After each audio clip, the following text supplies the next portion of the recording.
What is going down?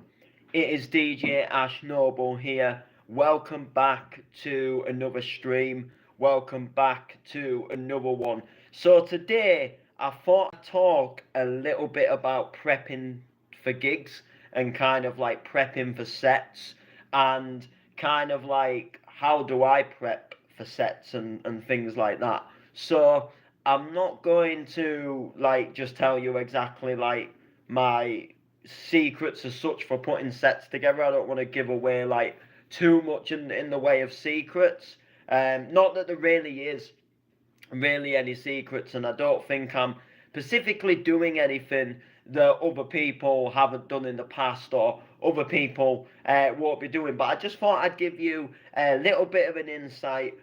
What kind of goes into a noble set? What do I think about when I sort of thinking of the next gig, when I'm playing the next gig, when the next gig's sort of coming up, and how do I prepare for the next gig as such. So I'm going to focus this on anything. So this could be like an MC gig, this could be like a DJ gig. So we'll talk about all the sort of aspects of what it would be. So let's say, for example, it's an MC gig. Now, I know I announced that I'm taking a step back from the MCing to focus on the DJing, but there is still some MC gigs coming up that I am going to be on the mic at. There's going to be some things I'm going to be, performing at. So I think it's still sort of worth noting kind of what I would do to prepare for them.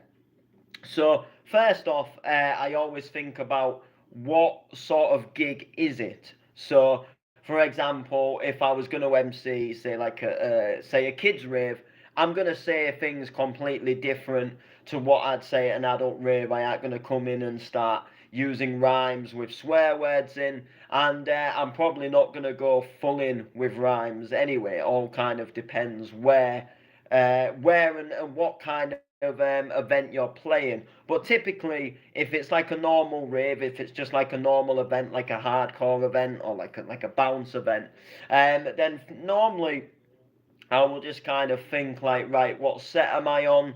And just kind of think of things in my mind that like I'm going to say, and things that if there's anything that sticks out for me, that I want to say. So if I think like, yeah, I want to say this on stage, then that'll be something that I'll try and make sure to do. To the most part, when it comes to lyrics, I've got lyrics that are kind of like embedded into my brain. So lyrics that I've spat for years, lyrics that are just kind of when I jump on the mic, them lyrics just come out of me. I've got that used to spitting them, that they are kind of part of an MC Noble set. However, I do like to still write new lyrics. So like if I'm playing somewhere, well, I do like to sometimes write some new lyrics, like something completely brand new, and try and get some like new messages across, or try and get some new material down, so it doesn't just sound like I can only say the same things every time I go onto set, and I can pull out some new stuff. I also like to do a little bit of freestyling, just because you can't always remember everything that you've wrote down from the past, and sometimes you might remember like loads of your lyrics, but you can't always remember everything, and sometimes certain lyrics don't always come to the forefront of your mind. And when you go on stage, there's like 101 different things that go on inside your mind, and you don't always remember everything. Like you can go up on stage and you can have brain fog, where you don't know what to say, or sometimes you think, oh damn, what am I going to say? Whereas lucky for me, I am quite good at like simple freestyling. So if it comes to like just jumping on the mic and like saying check 1 3, I can then create some form of like freestyle from that. And I can't go deep and use like really complicated words, but then when you're at a rave and you're kind of just hyping a crowd, it's not always just necessarily about bars. Some sets and some ravers and some events, they want bars, bars, bars, and then other events they actually want minimal bars, and they kind of want you to host. And when it comes to being an MC as well, is what you've got to remember is you're kind of there to shine light to the DJ. So the set that you're doing on stage is more down to the DJ itself. And you shouldn't, in sense, be overpowering the DJ because the people have come to hear that DJ, and you're kind of there to complement that DJ. So you've got to get the crowd excited for what that DJ is doing. And sometimes if you make it all about you, it shies away from the DJ. If you just go in and you spit lyrics on every single drop, and oh, look at me, I can do this, I can do that, people are more than likely going to get bored. They've come for the music. They haven't come for a rap battle. They most certainly haven't come for a rap contest. So for me, I don't like to go too much with bars. Sometimes I'll admit I can get carried away and I can go on a good few drops and spit. And sometimes it's good.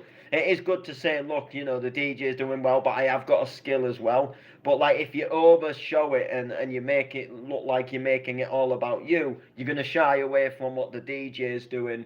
And then the DJ, just won't maybe enjoy the set as much because people can't, he's cramming his new bootlegs or his new remixes in there, and you've babbled all over it, and people haven't really heard the set because they've just heard you. Whereas, big hosts, people like Finchy, there's loads of big hosts that will go on and they'll host people like Ultra Beat, and they'll do people like Ian Vandal, and they'll do it really good, and they'll do it to a point where the MC's there, there's an MC there, but that they're just they're letting the DJ shine, they're hyping people up for what the DJ's playing, they're getting them ready for the beat drop, they're getting the crowd there to interact, whether it's just doing a couple of like Oggy Oggies or like Here We Fucking Goes. And that is one thing I lack in doing Oggies. I'm quite, when it comes to crowd interaction, I am actually a little bit nervous when it comes to that. Like I'm quite good at going in and and spitting bars, but I'm not always the best at crowd interaction, and that was one thing when I was deep into the MC and that I really wanted to change about myself.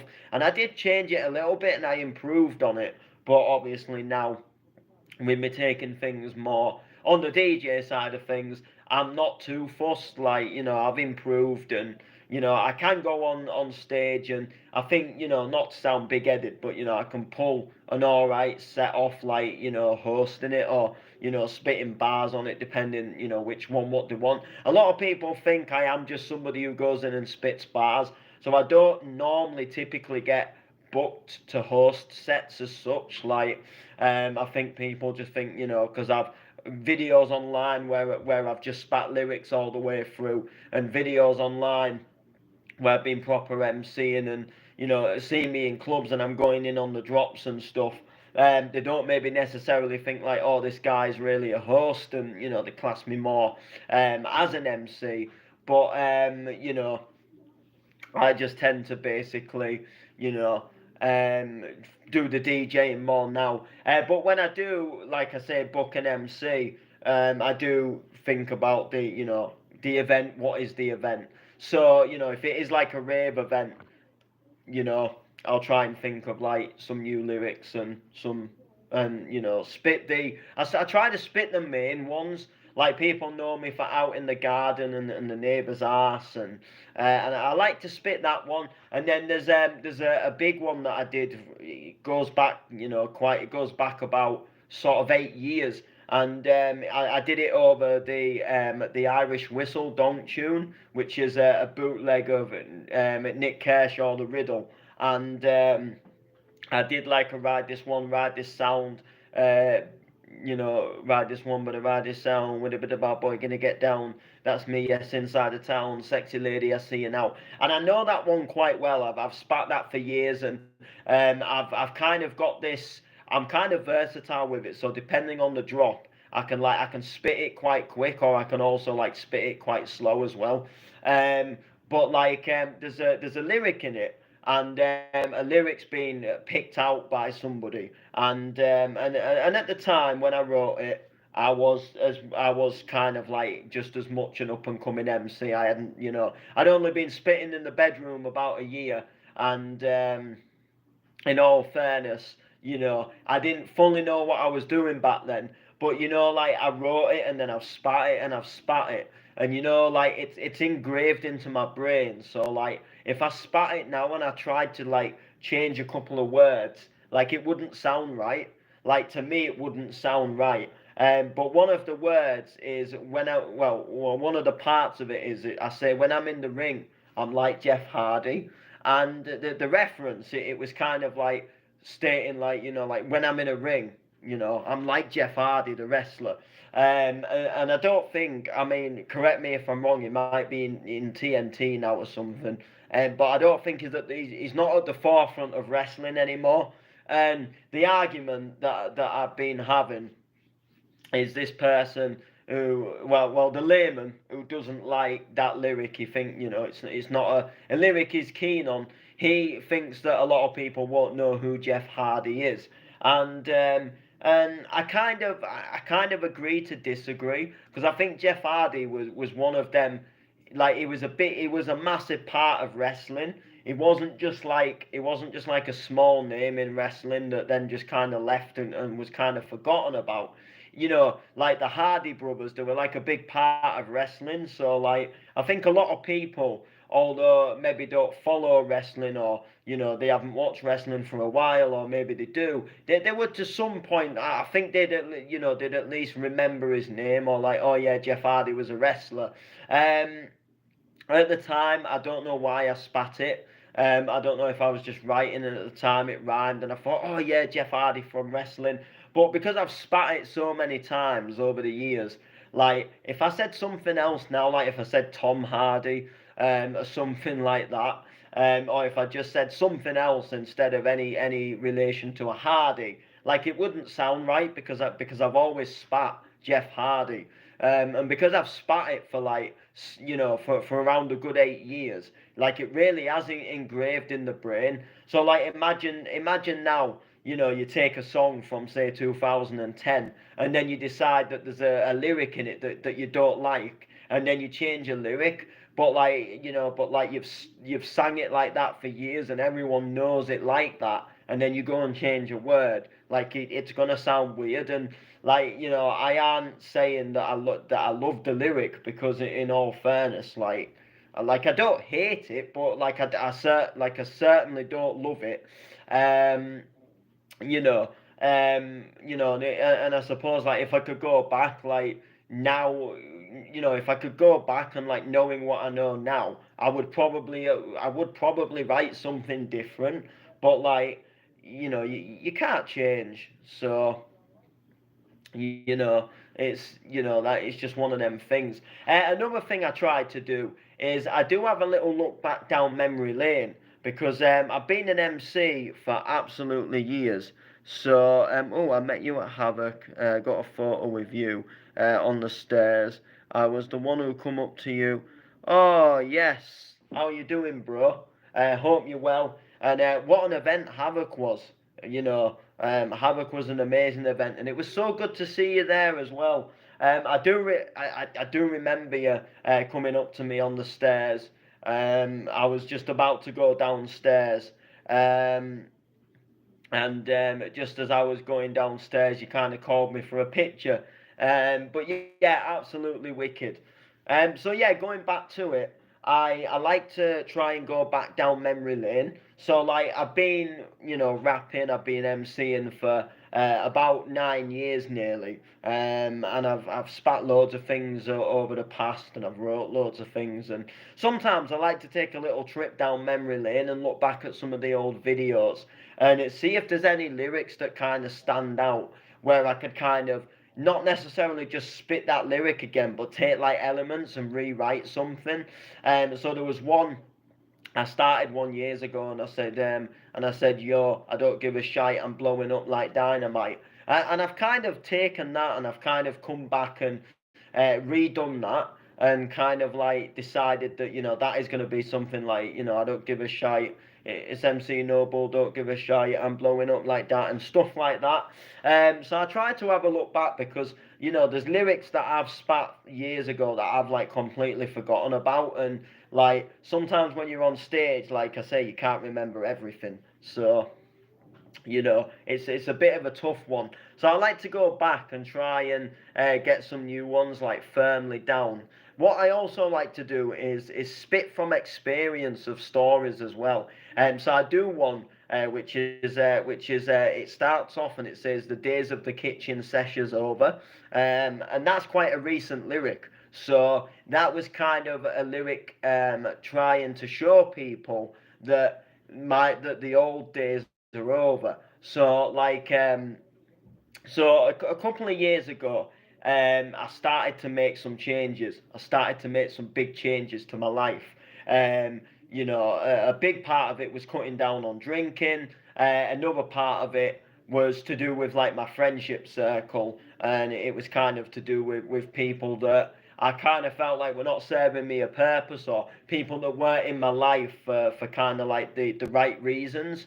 And I wanted to do this kind of like rap. It was kind of to show that like the days of me sort of like going to somebody's house and having a party in the kitchen and getting on the booze. Because one thing I used to do was I used to be on a lot of live streams, and it'd be like a party at someone's house and we'd go Facebook Live and the decks would be on and we'd be all they'd be mixing, I'd be MCing.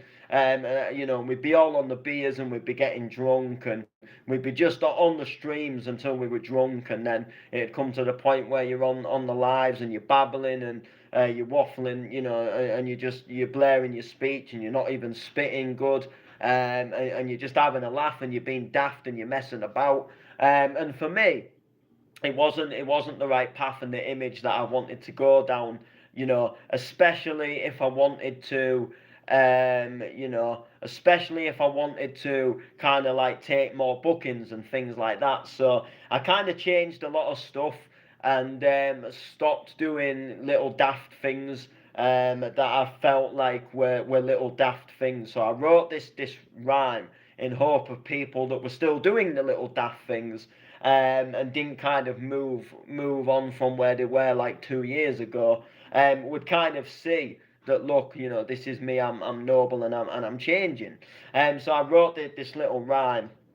I like to spit that one, but I like to spit like other experiences as well. So like we've done our positive reggae tracks. I like to use them lyrics as well. So it just varies. But normally, the most important thing is, that I just go up there and I be myself. If I try to be something I'm not, then it's not going to work on stage. And I don't like to go up there and try to do what other MCs do. I don't think, oh, I'm gonna go up there and do exactly what WizKid just did. I like to go up and kind of do like my own thing. Like I'm Noble that's up there now, not just another MC. It's Noble that's up there now. And sometimes it's hard because like MCing in itself, like from one MC to another, can sound like very similar. But if you can try and bring your own unique style and stuff, like I spit like positive, almost like positive reggae lyrics over the top of like banging hardcore tracks and telling people there's light at the end of the tunnel and stuff. And I think sometimes you need that in life. You need things that people where you can sort of reassure and you can kind of say, well, look, like there is light at the end of the tunnel, and kind of spit. And every lyric doesn't have to be about taking drugs and being the best MC inside the town. So I tried to sort of change that. So yeah, so that's what I sort of do MCing wise. Then of course I make sure like whether the events have got microphones or do I bring my own, and I normally just bring my own. Like at the end of the day, if you bring your own, you've got your own. You can use your own mic if you want. Sometimes you can go to some clubs and they'll already have like a wireless microphone system plugged in, but you never know if there's any issues or a mic goes down and you can pull out your own, or if you just prefer to use your own, you're an MC, you should have your own mic. Sometimes I mean I don't always do this, but Like it just depends how well prepared you want to be, but you can always bring a backup microphone with you, or like you can bring a spare lead and stuff, like just in case you happen to end up having a mic issue, or sometimes if you are using a microphone that's already in a club, you can get to the club and the last person's been holding it really weird and they've created a kink in the wire or something, and the wire's just going a bit dodgy, and quickly you can just whip out a wire and you can just kind of be like, well, it's all right. I can, I'll put my wire in, or all right, I'll plug my mic in, and it'll stand you in good stead. So, DJing. We'll move on to the main one. So, what do I think when it comes to DJing? You know, so for example, this week I've got two bookings. I've got one in Sheffield. I've got one in Stoke-on-Trent. The one in Sheffield is an hour long. It's supposed to be a back-to-back set, but we'll get into that in a moment. The one in Stoke, that is a bounce set, and it's 2 hours. So a DJ's pulled out. I've been asked to cover for 2 hours. So that is quite a long set. So Friday, like I say, we're in Sheffield. It's a back-to-back set. So when it comes to back-to-back sets, it's always a good idea to speak with a person, of course, you're going to go back-to-back with. Just get a little bit of a vibe of what style of bounce they play. And believe it or not, when you say like what style of bounce, you're probably thinking like, well, in bounce, just bounce. But within genres, there's like certain styles of that genre. So you can kind of have like the heavier side of it, where it's a little bit more like less vocally, the donk's a little bit more heavier, or you can have like the more commercial side, where it's like remixes of chart tunes, it's bootlegs of dance tunes, and can sound a little bit hard to a degree, but there's lots of vocals in there. It's it brings off a very happy vibe, and sometimes it's just good to know kind of what style that the other person you're going to go back to back with will play, and then also how long is the set that you're on, and who's going to start the first track, who's going to start the set, how are you going to work the back to back. Some people like to do half an hour each. Some people like to do 2 tracks each. Some people like to do a track each. It all just depends. It all just absolutely depends. So I'm going back. Well, I'm supposed to be going back to back with a guy called Turner. And about 4 weeks ago, he came to my house. He came to this very place, and we sat at this computer. We stood behind the decks, and we somewhat put a set together. And we kind of, marked sort of like where we want the mix points to be. And we really thoroughly planned the set, which is not really completely my style. Don't get me wrong, I like to plan sets, but only to a degree. Like this was kind of like, he wanted to know exactly where the mix points were, whereas me, I have a good idea for music, so I just know where mix points are anyway. I'm more just, if I'm planning a set, it's more what track I'm going to play, not where do I bring it in and where do I mix out of it, because I'm quite good at doing that like myself, like within the set. Unless I want to be a little bit more clever in the mix and do something a bit different and bring the next track in from a different point, then I will sometimes put like a little cue point there, or like a little marker just reminding me, oh Noble, you was gonna bring the next track in here, and you was gonna do a big double drop here, and you was gonna do a big mashup on the decks here, because otherwise, I maybe might forget where that specific point is, and then I might bring it in all wrong, or I might just forget and then go from the normal mix out point, and then it won't sound as energetic, and we'll get onto that a little bit more soon. So I've been obviously speaking to him, and then we put this set together, and at the moment it's 50-50 whether he's going to turn up or not. So I might be doing the set solo now, which is obviously that's fine by me. Like, I've got no issues in doing the set solo as such. The annoying thing is I'd rather know, because for me, I'd rather know, and then I can just kind of because I wanted to change some of the tracks I was going to play in the set anyway. But now I just kind of know, like, oh, listen, look, I've got that whole hour to myself, and I can really, I can pick every tune, and every so many tracks doesn't have to be something that he's gonna play. And I do prefer solo sets to B. So the only issue for me is I'd rather know, you know. But in terms of like the physical set itself, I'm probably just going to wing it. And at 9 times out of 10, I nowadays I like to wing an event. So what I used to do is I used to sit there and I used to worry and I used to panic and I used to speak to the layman and I said, look, I've got to get this set ready for Saturday, and I'm thinking I don't even know what to play, I don't even know what to do, blah blah blah, and I don't even know what's going to sound good. I play this track and then I think actually no, and then I've started winging a couple of sets where I just go, turn up and play. I have an absolute amazing time, and the set seems to go a lot better because I'm not worrying. I'm not sitting there and thinking what's going to sound good and what isn't going to sound good to the point where it's driving me crazy. So I'll just go up on the deck. So I'll have an idea like what the intro tune's going to be, and then like from the intro track, I will just probably wing the rest, and I'll just go through my folders.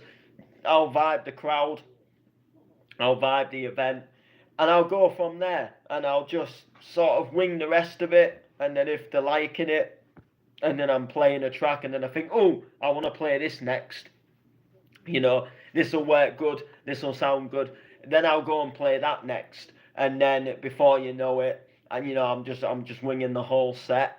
So unless there's a real reason where I specifically need to prep something, I tend to just what I tend to do is just go onto Record Box, have a little bit of a play around with some tracks, and sometimes like there'll be specific tracks that I know I want to play, like if something new's come out and I bought it and I'm like, oh yeah, I've just got this new track, I need to play it at the weekend, or if I've made something myself like a remix or a track of my own and I want to kind of like road test it at the weekend, which I think I'm going to do on Saturday this weekend. I'm going to road test a track.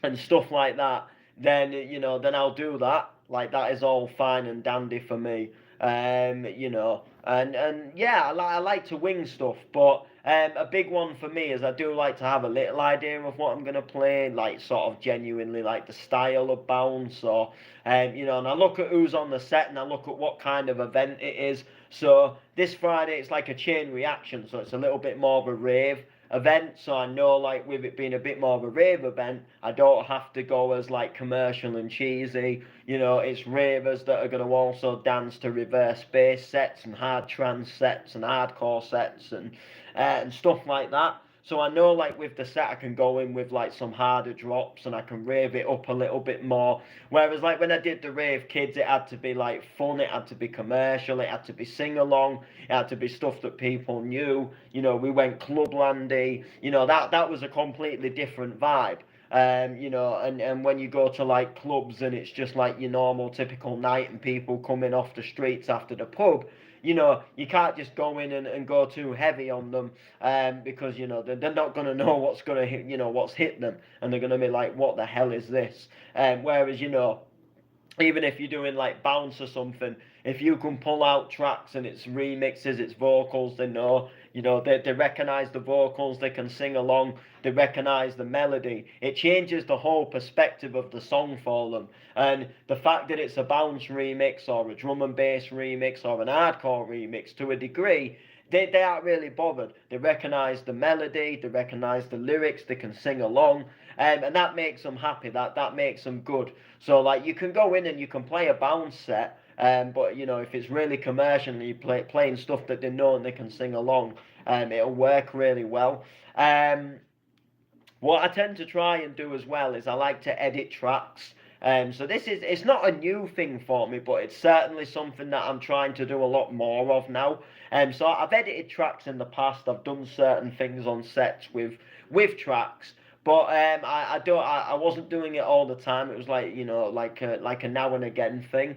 Like if I heard somebody else do like just sometimes I don't like to copy, but I like to take inspiration from like say like an Andy Whitby set. So a big one for me was about 12, 13 years ago. He did a Clubland Anthems mix, and it was like a 3 deck mix, but it was like full of all of his favourite Clubland tracks, and there was like Scouse in there was bounce tunes in there, but it was like all, there was like N dubs in there, there was Flip and Fill, there was Ultra Beat, there was all different tracks in there, and it was a really good, well put together set, but there was some really clever editing. There was some really clever ways, of the way he shortened tracks and the way he kind of like mashed up on this 3 deck mix, and it was a really good vibe. It was an absolutely amazing vibe, and I always kind of took inspiration from that set as like, do you know what, like when it comes to me being a DJ, I want to pull stuff out like that when I'm doing a set. So in recent times, I've been trying to do like more editing. So if you're in a nightclub and you're playing a set, people don't want to listen to a 6 minute long track. Them days are over. Where you dance all night to this, just 6 minutes of the do do do do.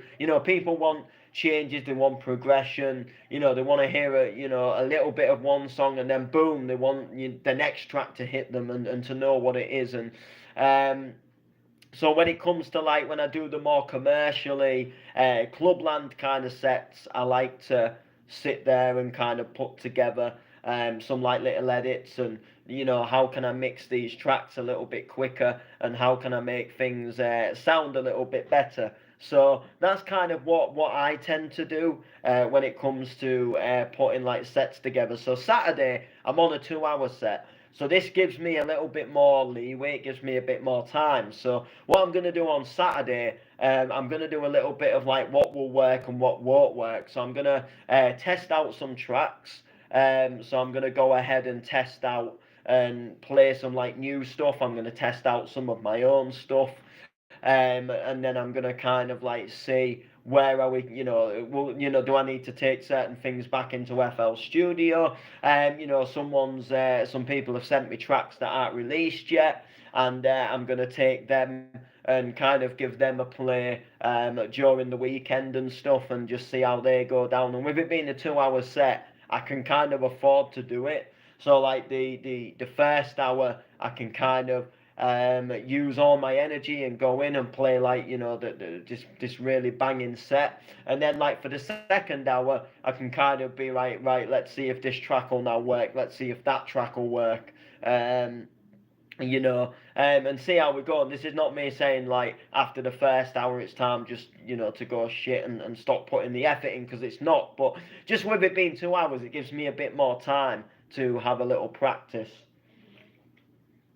So yeah, that is kind of a little insight to how I put sets together. Make sure to like, make sure to comment, make sure to share. Peace.